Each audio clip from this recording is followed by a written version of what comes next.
Hey guys, Waddock Studios here. Happy belated Valentine's Day. And today we're gonna go over part 3 of the Return to Retro series. And today's series is going to be all about lighting. Interesting stuff, huh? So, um, in older games, there's so many lighting options. I mean, in Unreal Engine 5, let's face it, it's kind of overwhelming. You have virtual shadow maps, you have cascade shadow maps, you have baked lighting, so stationary lighting that can be baked, and you have dynamic lighting, so static, stationary, and movable lights. First and foremost, the difference between stationary and movable is that a stationary light, because it stays put in a single location, can have its shadows baked into light mass, but then it can cascade shadow maps within the radius of the light caster. So it kind of does this hybrid approach where if you're really far away from the light, it uses the light bake light maps, in which I don't have any in this scene because this scene is fully dynamic, but it uses the light maps to give you the shadow GI that's baked into a texture that's then put onto the surface of your material in a light map layer. And then it uses volumetric data to kind of like shadow your character in that area. But the downside of a static light would be that you can't cast shadows. A stationary light means that you can still use the cascade shadows, the dynamic portion of it, when you're within the radius of the light. But that light is stationary, meaning it cannot move. Its intensity can adjust, shadows can be cast, but it cannot move. And then a movable light, it no longer bakes into light maps, but it's fully dynamic in the sense that it always casts a shadow either into cascade shadow maps or virtual shadow maps, which virtual is just the newer cascade method. It cooks it out to a virtualized texture and then like feeds that into the scene. And it's primarily virtual shadow maps are primarily the new method, which is used with like Nanite Lumen, DX12, and SM6. It is the high quality lighting mode. And since this is a Return to Retro series, we're falling back on very, very, very performant methods of lighting. So, in this particular project, I am going with DX11 SM5 shader model. We've gone over it in the previous 2 episodes. But this will be a completely dynamic scene, so I won't be falling back. One, I want to keep Lumen enabled, software ray trace Lumen, because I want global illumination. Two, I want dynamic lights, so I am in deferred rendering and not forward rendering, which forward can do dynamic, but it cannot do Lumen. So that's the trade-off there. So we are in deferred rendering RHI, and we are SM5 with software ray traced Lumen. No nanite. So that's just a brief backstory. So if you're in a dynamic scene and you do not want to utilize the cost of light maps, that's another thing. Light maps have a memory overhead cost, so you have a budget. So like if I was to go to the build and then lighting info and then lighting static mesh info, you will see that like basically your light maps will be created over here, and you are going to have a cost associated with those light maps in memory. Not baking light maps means that you move from the VRAM cost to a compute cost, a real-time cost. But the good news about deferred rendering is it defers it to a G buffer and it scales really, really well. Forward would try to take care of this in the actual material itself at the base pass. And as you add more and more lights, your fall off will be steeper and steeper because it's really expensive to do all those lighting calculations in every material. So the easiest way for us to see the cost of your lighting is in light optimization view modes, and we can go to light complexity. And as you can see, the more you overlap your lights, the more expensive they become. And this increases the closer you get to the light. Now, what you will notice is over here, I have some collision components going on, and we'll get into that in a second. For a retro-based game, you have two options. You can either turn off shadow casting altogether if you want lights like this that are really close together. Older games would have relied on this method. They would have fed the light material into the scene to like light the scene, but they would simply turn off shadow casting on the light, and these static meshes would not cast. These lights in yellow here are all cascade point lights, so they're just a dynamic point light with a radius to them, and they're casting a cascade shadow map.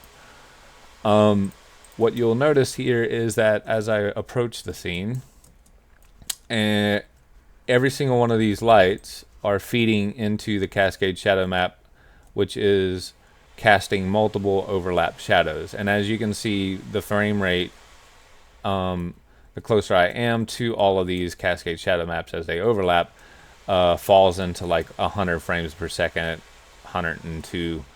But out here, I'm getting 120, 140 plus.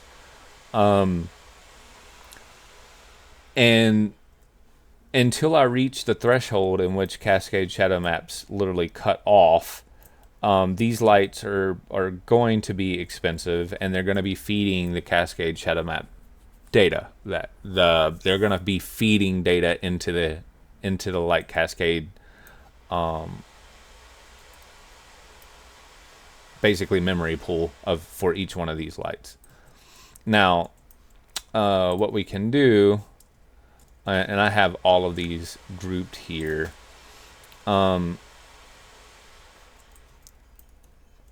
is we can take a look at the directional light, because this is probably going to be the best way for me to explain this to you. And we'll talk about the cascade shadow maps. So if we look at the cascades, you'll see that there's like a dynamic shadow distance movable value here. And if we untick, and you know what, I'm just going to filter by shadow. Here we go. If we untick cast shadows, we don't cast shadows anymore. It just turns them off. But we do want that on. And then if we go down to distance filled shadows and we turn that off, you'll see that beyond the 2500 dynamic shadow cast movable value, I don't get shadows anymore. What this distance filled shadow is your directional light has a very unique capability. This used to not exist, to take the dynamic distance and at that fall off value use distance fields to cast the shadow that you see in the scene. And these are very, very cheap and can be rendered from very, very far away. And they behave very similar to light maps in the sense that they're kind of stationary and they're kind of static because they use the distance field to project the shadow into the scene. But they do it in a dynamic way because they're not having to feed that value into a baked light map. So if you're working within a dynamic game, you don't want to feed into your VRAM cost of loading a bunch of textures into your light maps, but you're wanting to have your shadows be projected from very, very far away, and then also know to yourself, like, I can reduce my shadow costs for my directional light by simply pulling this dynamic shadow distance down. So what happens here is if you're casting distance filled shadows, this is your distance, and this is by default huge, 51,000 is 200 is the default set here. But you can pull this value for the dynamic distance down very, very low, and you can see where the transition happens there. The distance field shadow is actually going to be a little bit softer and less harsh than your dynamic shadow. And you can be pretty lenient with this distance here. But as we pull this guy down, you'll see that my frame rate actually increases, or my cost will actually go down based on that distance, because Cascade shadow maps are inherently expensive. So the default value here is set to like 40,000. That's that's going to be a heavier cost for you. If I full screen here, now I'm on a 2080 Ti, so I'm not going to feel this the same way most of you would feel this, but it is, trust me, even on this card, 130 frames per second out here, 140, it is definitely more expensive for me to leave that value at the default than it is to go ahead and bump this dynamic movable shadow down, and use that value, especially whenever considering that I only need the dynamic shadow from the sun within a certain distance of myself, at least right now within this project. A lot of this cost right now is coming from these overlapping cascaded shadows. Now, what do we do, or how can we approach this problem of I want to have multiple, candles, so to speak, these guys. I want to have multiples in the scene, and I want them to cast shadows on objects that are near them, but I don't want them to be, I don't want to sacrifice the radius in which they cast their light. I don't want to disable the shadows because I would like to have that effect, but I want them to be cheap. And the good news is that we can approach this problem very similar to what we do with that's built into the directional light for the sun. And what we'll do is I'll blow these guys away real quick, and not blow them away in the sense of like I'm gonna completely destroy them. Let's do something here.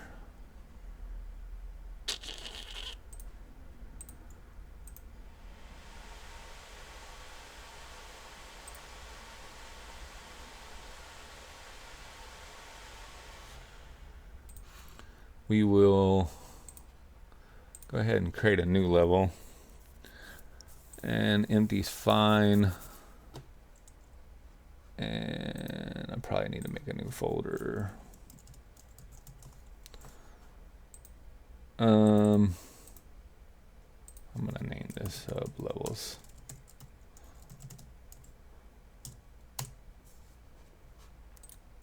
And we'll just name this Cascade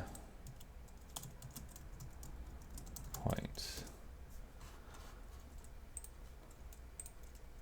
All right.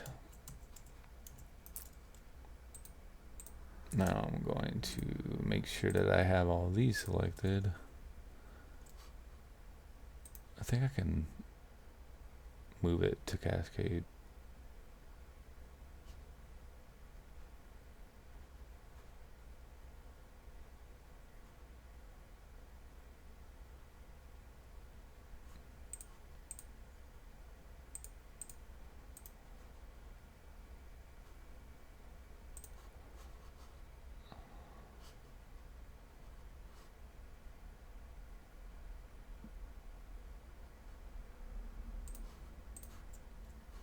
All right.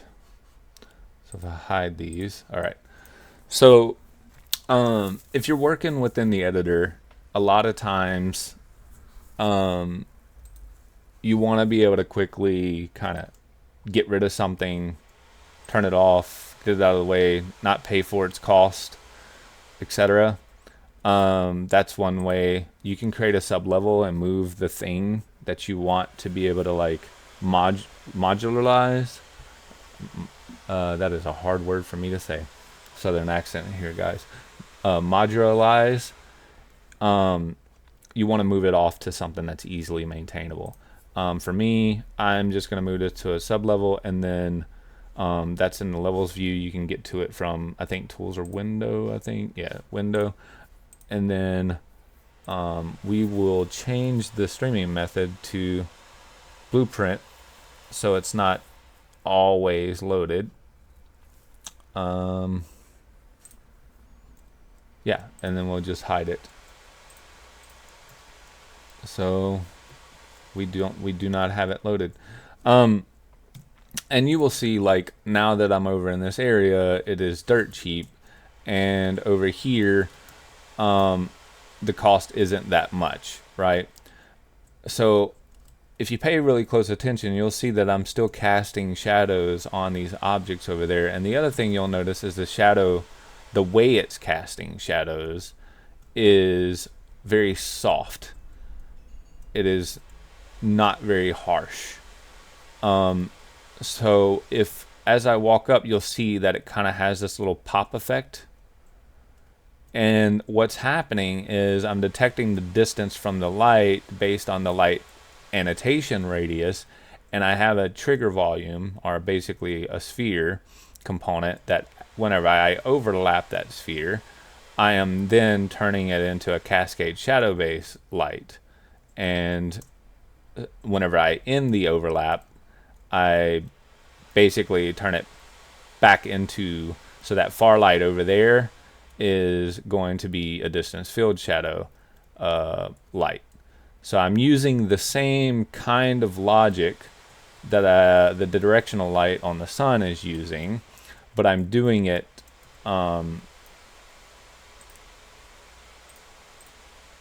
that's so weird, it was leaving those light annotation, but I'm doing it in a way that in the constructor, by creating this blueprint, and we're going to go over that right now. So these are just little groups of cylinders that I've created that have the, point light on the group. So it's this optimized blueprint here, and we'll go check that out. So if we go look at the construction script, what you'll see is that I'm just taking the detector, which is a sphere, and I'm getting the point light's annotation radius, and I'm feeding it into the detector's radius, which is giving me the initial shape of the detector. So it literally just matches the point light's radius, and that means I can adjust this annotation radius and make the lights cheaper or more expensive. So if I drag this over here, and we go over here, and we're like, well, I don't need none of these lights to cast that far, we can take that back. As you slide this value down, it's going to also slide the value of the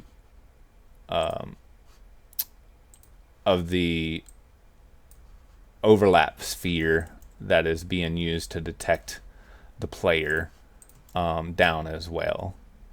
So you'll see it takes getting a little closer to the light before it transitions. But that way the entire system can be dynamic for you and feed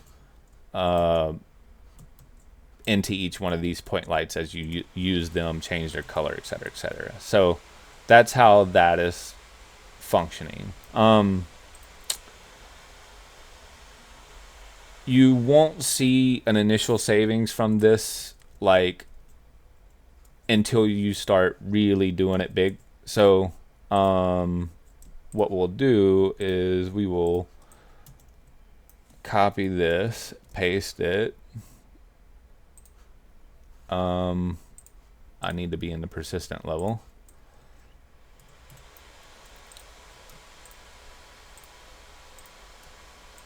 Yeah, we'll move that back, copy, paste. but I'm not trying to paste into a, yeah. Do this again. Don't forget to make your persistent level your current level that you're working inside of. Otherwise, you'll run into what I was just running into. So yeah, we'll copy and paste these guys, and then we'll take a few more. Move those over. There we go. And now we have like basically an entire wall with these lights. And we'll maximize here. And you know, your G buffer, your light, like the deferred rendering pass is still having to calculate the lighting data for all of these lights. So, you know, keep in mind that there is still going to be some expense here. And then the distance field is going to look at whatever distance field mesh objects are near these lights, and it's going to cast the shadow from the distance field. And then as we approach the light, you'll see that like I now cast shadows from 2 of these lights, and then if you look in the distance over here, this guy here hasn't triggered the volume, so I'm not having to pay. So as we walk down, it's just triggering and untriggering that distance field volume, and it's maintaining a reasonable cost. I say reasonable. This, I mean, anytime you have this many lights lined up, it's going to be pretty freaking expensive. But that's going to give you a very dynamic way that can run on pretty old hardware and maintain 60 frames per second, even if you have to do a scene like this. The other thing that you could do is, because you have so many of these grouped together, we could expose a Boolean value, and we could say B allow transition, and that'll be false by default. We'll expose this,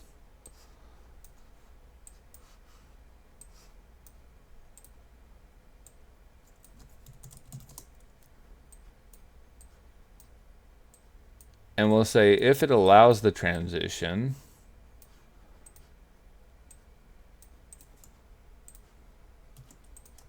then we'll pay for the cost of the CSM and we'll transition back. But if it doesn't allow the transition, we're not going to do anything in both cases.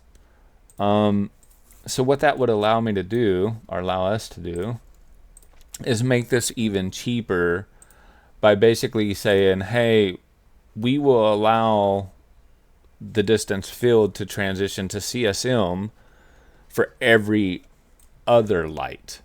This way you're still getting the distance field shadow casting off your static meshes, but your skeletal mesh, that's probably another trade-off that I need to speak about.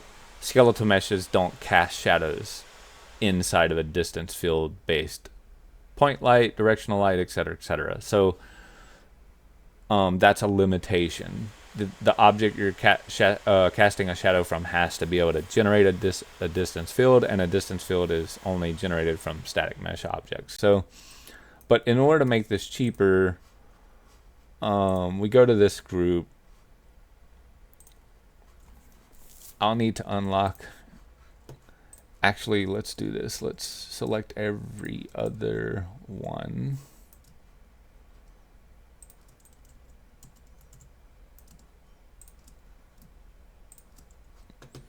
And then we will unlock them.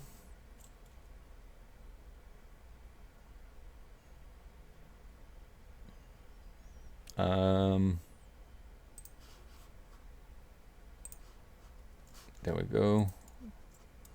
Other one, two, and then we will find our variable that we exposed.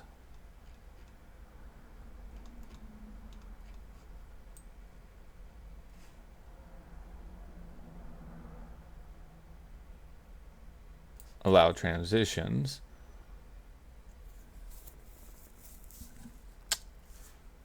Yeah, and they are false. And then on the other one, we will set these to true. Forgot to do that. Hit save. Inside of this, we will untick this for all these guys. And then we'll make sure that it stays that way. Yep. And then this one should still have it. Now, I don't want to pay for this being open. Okay.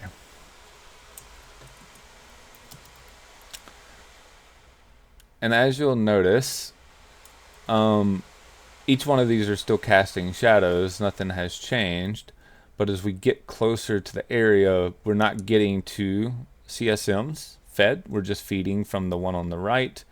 But the static mesh is still casting a shadow in this area, which ends up being a lot cheaper because you're not paying for the shadow caster on the skeletal mesh, and you're allowing that every other light to rely on distance filled shadows, which will, keep this trade-off fairly low, keep the cost fairly low.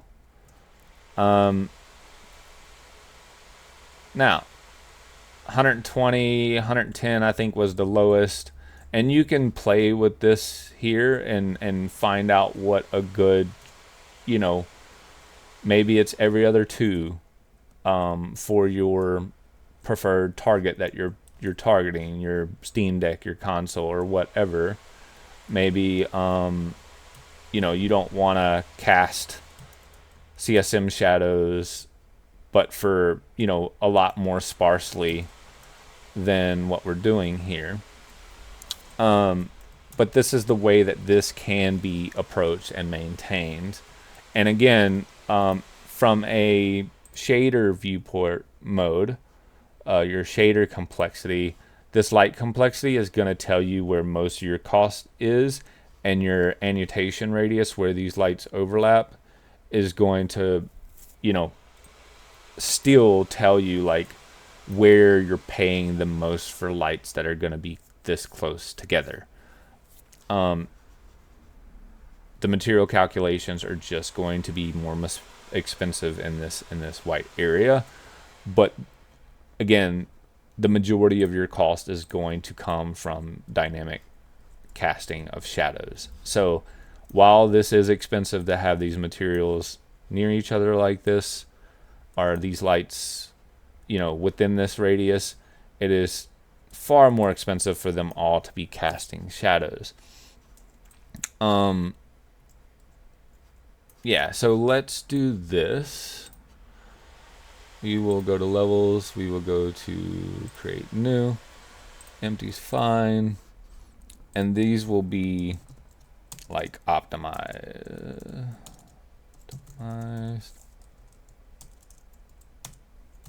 points. And then we will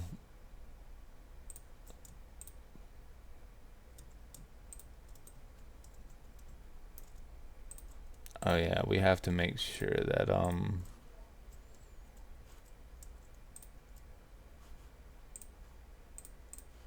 wonder if I can just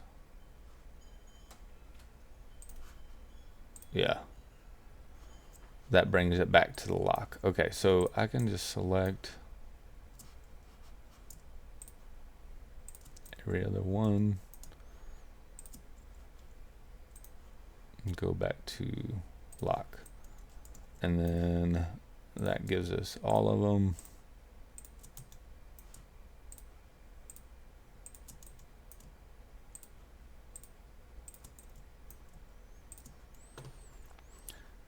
And then we will move.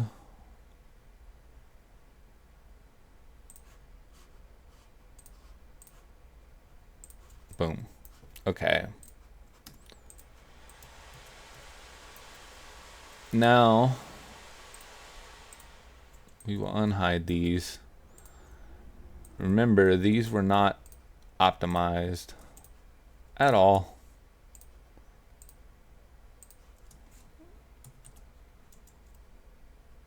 Do not paste. Make current.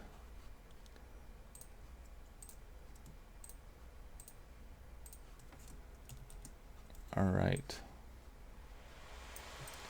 Let's get us something close to what we had a while ago. Then we'll copy these three.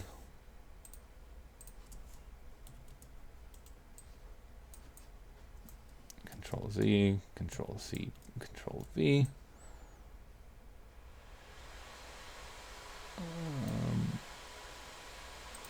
Don't.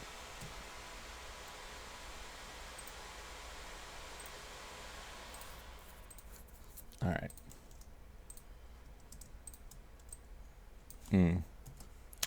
Nope.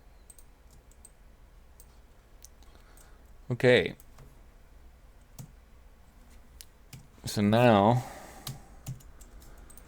if we come over here, we're not actually showing the level.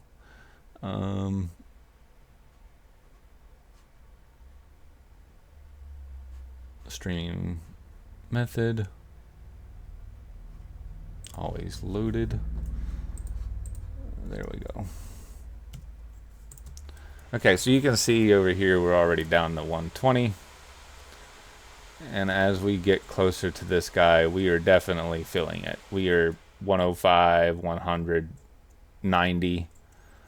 So as you can tell, CSM is just, at the end of the day, when you group them close like this, you're going to pay for it.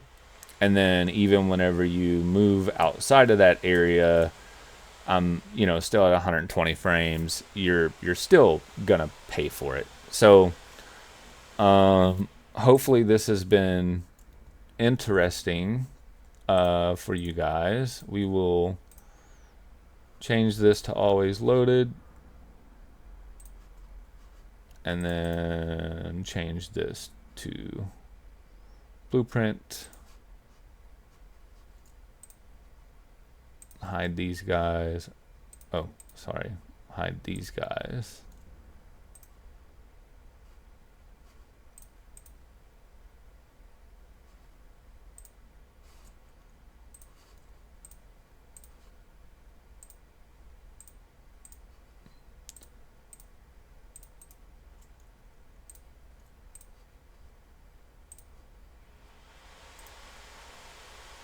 Always loaded.